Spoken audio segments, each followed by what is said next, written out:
તાલુકાના પેથાપુરના પાણિયા તળાવ કાંઠે લોહીલુહાણ હાલતમાં મળેલી લાશ પોલીસના ઉચ્ચ અધિકારીઓ ઘટના સ્થળે પહોંચી પોલીસે મહિલાની ઓળખ કરવામાં આવી હતી અને વિવિધ ટીમ બનાવી તપાસમાં મહિલાની ઓળખ સોનમ પડદા તરીકે અને તે રણિયાર ઇનામી ગામની વતની છે, જે વરોડ પીએચસીમાં નર્સ તરીકે ફરજ બજાવતી હતી.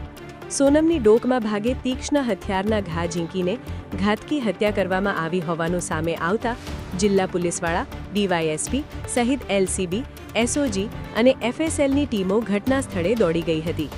પોલીસે ડોગ સ્ક્વોડની મદદથી તપાસનો ધમધમાટ શરૂ કર્યો હતો. આ ઘટનાએ પેથાપુર ગામમાં ખળભળાટ મચાવ્યો હતો.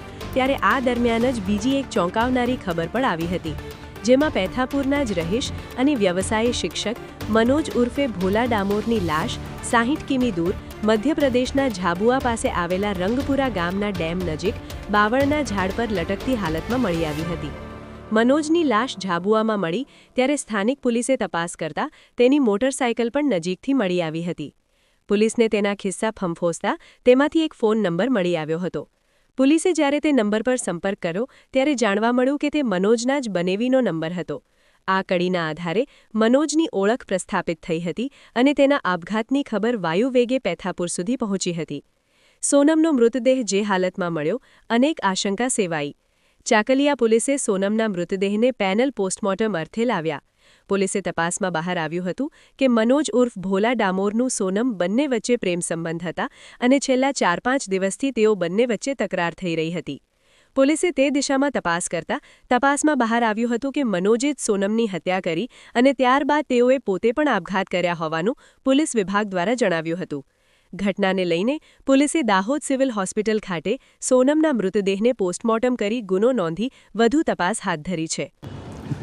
ગઈ તારીખ 24/1/2026ના રોજ કલાક 12 વાગે અમને માહિતી મળેલ કે પેથાપુર ગામની સીમમાં આવેલ તળાવ પાસે એક અજાણી સ્ત્રીની લાશ પડેલ છે. તેવી હકીકત જાણવા મળતા અમે તાત્કાલિક સ્ટાફ સાથે ત્યાં સ્થળ પર પહોંચી ગયેલ અને ત્યાં જઈ તપાસ કરતા એક સ્ત્રીને કોઈક ઇસમે ધારદાર હથિયાર વડે ઈજા પહોંચાડી મૃત્યુ નિપજાયેલ હતું. તેની વધુ તપાસ કરતા આ સ્ત્રી સોનલબેન નારસિંહભાઈ પડદા રહે રણિયારી ઇનામી, તાલુકો લીંબડીનાની હોવાનું જાણવા મળેલ અને તે વરોડ ખાતે સ્ટાફ નર્સ તરીકે પીએચસી સેન્ટરમાં નોકરી કરતી હતી.